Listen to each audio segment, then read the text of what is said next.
I'd like to introduce our expert for today, Anand Lunia.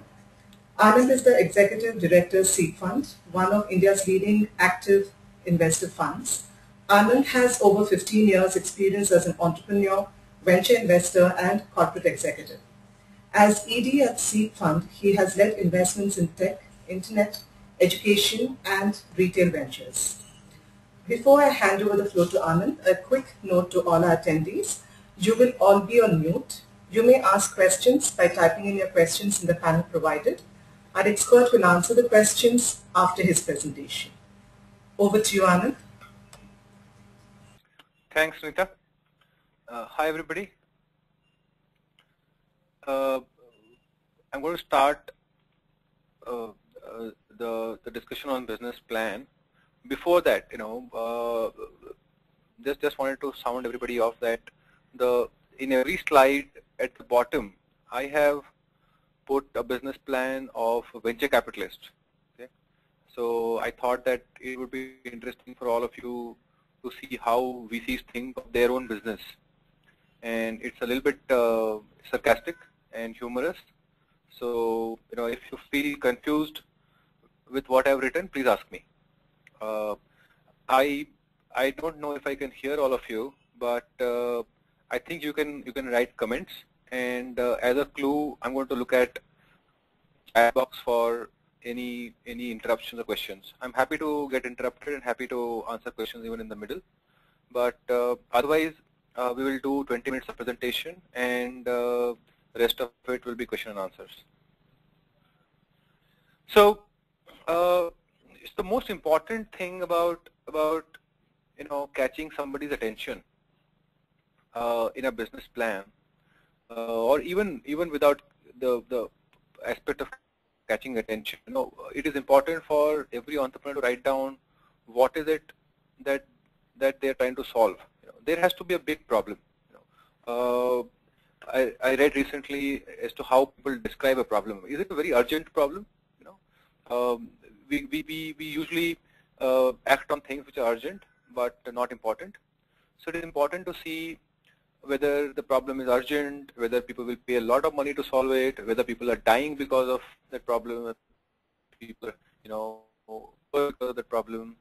Describe the problem, and in a business plan, try to describe the problem in a way that people can connect to the problem statement.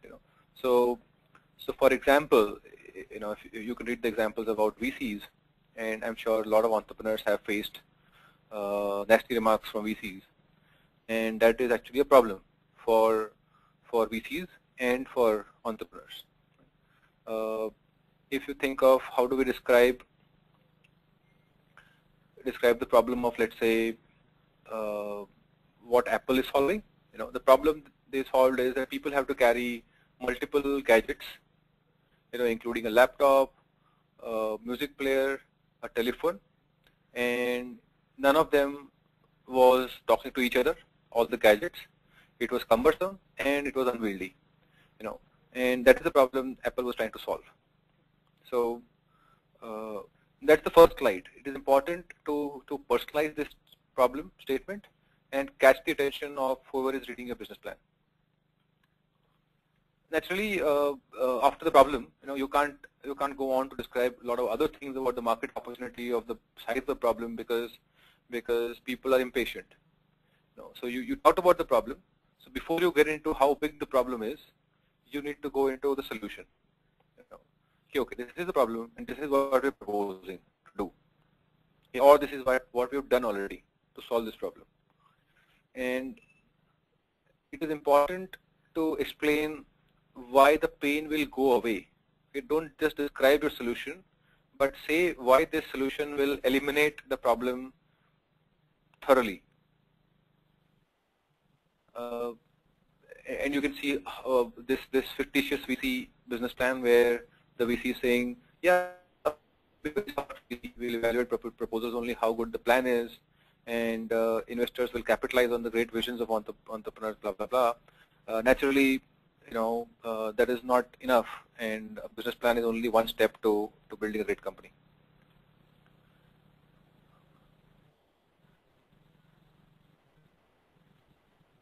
The third thing, you could have a slide around how big the market is at the third slide, or you could jump to the business model as to with the solution that you proposed, how will you make money? Who pays you? Do you collect money from middlemen? Do you collect money from direct consumers? Do you collect money with cash on delivery? Do you collect money on the internet? Do you sell B2B? Do you sell to retailers? Do you set up your own retail stores? The business model. In software parlance, you have terms like one-time license fee, ad-supported software service, the pay-as-you-use models, revenue share models, profit share models, all of that. These are business models. And at the bottom, you have the business model of a VC who says that VCs charge a small fee and a small profit share from the investors. A simple description of the business model. We'll move on to the next slide.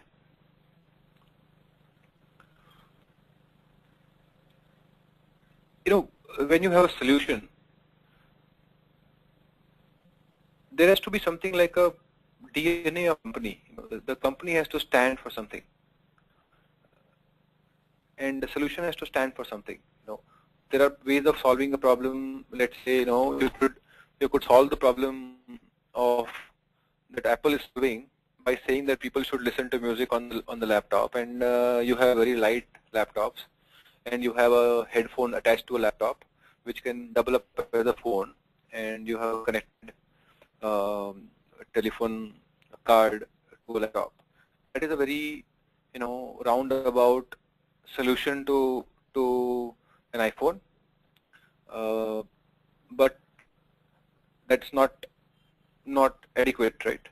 The secret sauce of Apple is the design and the fact that they have made things so small, right? I mean, in a very small form, they've been able to compress a lot of computing power, a lot of graphics power, a lot of quality audio, and strong signals, strong battery, everything, right?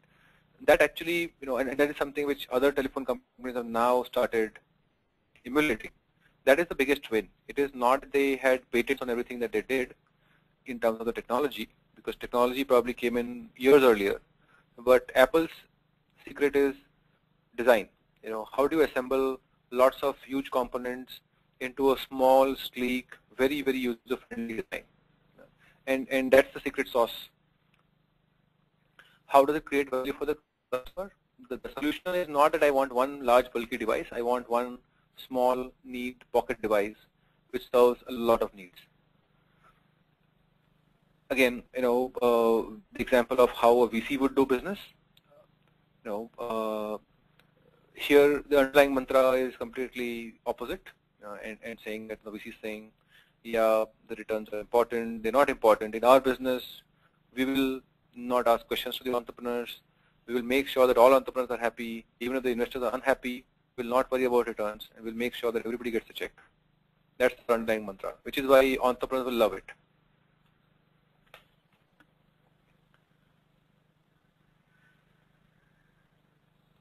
Positioning. Every solution, or rather every company, has to stand for something in marketplace, saying that, okay, this is our position, right? So Nokia stands for today, at least. 10 years ago, Nokia was a premium phone.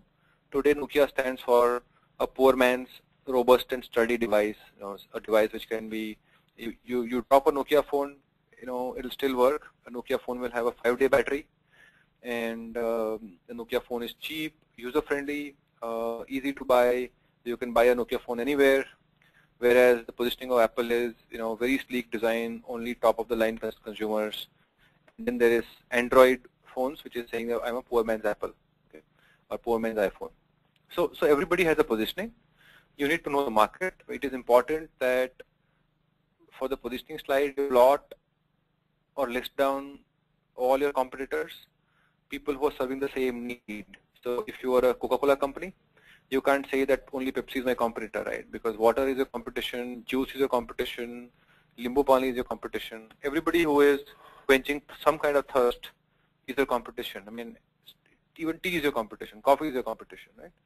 So you need to say, okay, we are positioning ourselves as a cola company. We are positioning ourselves as people in the time of summer, if they want to quench their thirst immediately, suddenly upon impulse, we will have soft drinks in small containers which people can carry around, or people can have in their office, in their house, easy access.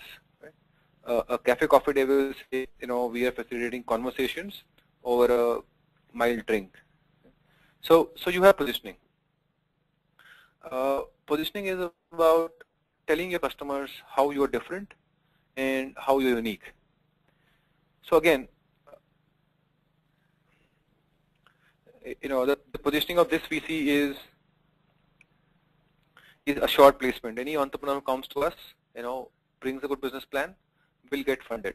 It's a strange positioning, but this is just for fun. Marketing and sales. We talked a little bit about business model. More specifically, here you're going to say, how will people know about you? How will people find out? If you, let's say, have something like a telephone, right? Let's say you have carbon telephone. Now, carbon telephone has started giving ads recently in television, but what kind of channels will they use to market themselves, right? Their audience is not necessarily in large cities or metros, so carbon telephone cannot give advertisements on some of the English news channels, because the buyers of carbon mobiles in rural villages, they don't listen to English channels. Probably for them the right medium is Doordarshan, maybe local hoardings, maybe placards behind state transport buses, those kind of mediums, right? So you need to describe how will you reach your consumers. One, two, how will you collect money from your consumers? Right? Where do people go and buy a carbon mobile phone? It can't be Chroma, it can't be Vijay Sale, it can't be like big chains like Mobile Store. Mobile Store again does service to customers. So you need to describe where will people buy things from. Right? Again, lottery is one kind of marketing scheme that this VC is trying to do.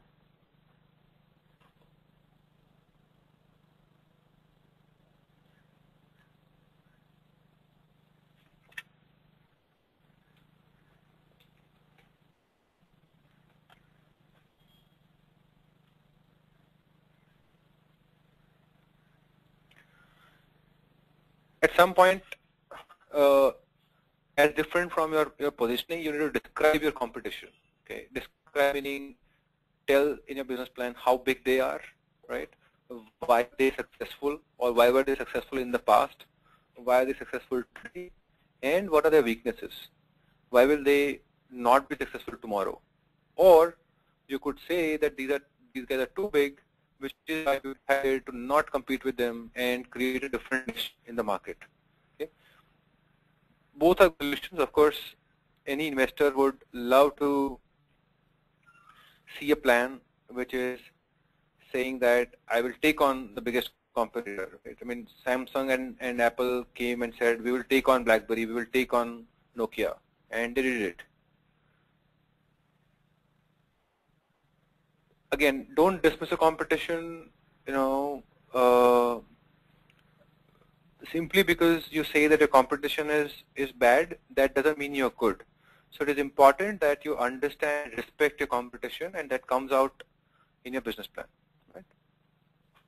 Okay.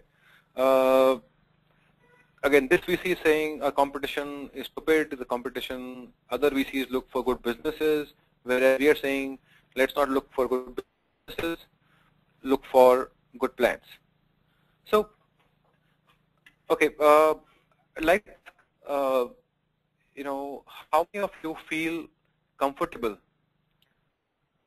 describing your competition in detail in a business plan? I rarely see competition being described fairly and in detail in business plans. This is the most important part. There are times when some people have tried putting the management team right up front in the first slide, or maybe after the problem and solution, and that is appropriate.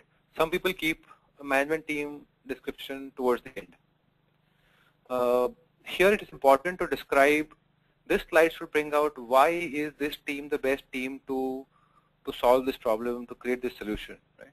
So don't take time to describe your entire resume, but rather focus on saying why are you guys the best guys to solve this problem. Obviously there are gaps in every business plan, every management team, and it's important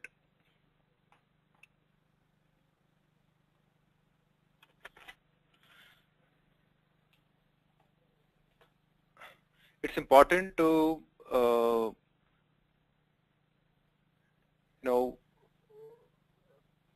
put upfront saying that, okay, yes, we don't have a sales guy in our team, or yes, we don't have a technology person in our team, we're looking for somebody. Because if the team is clearly incomplete, people will wonder, why the gap has not been mentioned in the plan. Right? Financial projections, again, a lot of people try to give very detailed financial projections, and it's not needed. A business plan should give a broad overview, and if people want, they can always get a separate spreadsheet with far more details, right? But in just one slide, ideally, you need to show how many, for example, if you are setting up a chain of restaurants, you need to set up, say that each restaurant costs so many rupees to set up in capital expenses, each restaurant will have a revenue of so much, and with a margin of 10%, 20%, 30%. Over the next 5 years, we will set up 100 restaurants, out of which in the first year we'll set up 5 restaurants, blah, blah, blah, right? Very few numbers, important numbers which have revenues and customer numbers, like number of stores, number of customers you will serve every month, all of that. I'm getting some questions, and I'm very happy. Toward the end of our presentations, so I'm going to handle questions right after this.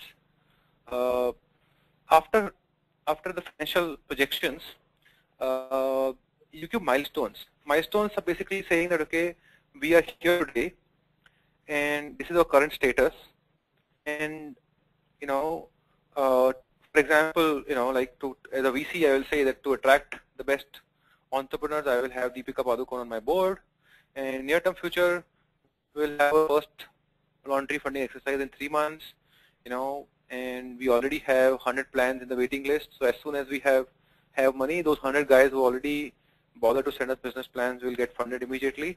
And you give your long-term goals saying that we want to fund 1,000 companies and blah blah blah, all of that, right? So these are milestones. Milestones are different from financial projections. Milestones are saying, in terms of business, this is where I will reach. So I will have my restaurants breaking even in the first year. That is one milestone. By the second year, we will have a team of 100 people, so that we have in-house specialists for everything, including cooking, delivery, sales, logistics, and all of these people will be with senior management.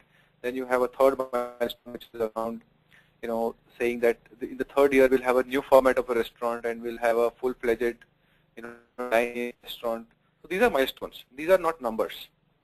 I think with this, we can close the session. Thanks a lot. Thank you very much, Anand, for that really interesting session. Thank you also to all attendees for participating in this webinar. Please do send in your feedback and suggestions to us on eclub@nenglobal.org. Our next webinar will be held exactly a week from now on the 9th of May between 3 and 4 p.m. Pradeep Chopra, founder Digital Vidya, will be leading the webinar on social media marketing for customer acquisition. We look forward to your participation at this webinar as well. Thank you all once again. Have a great evening.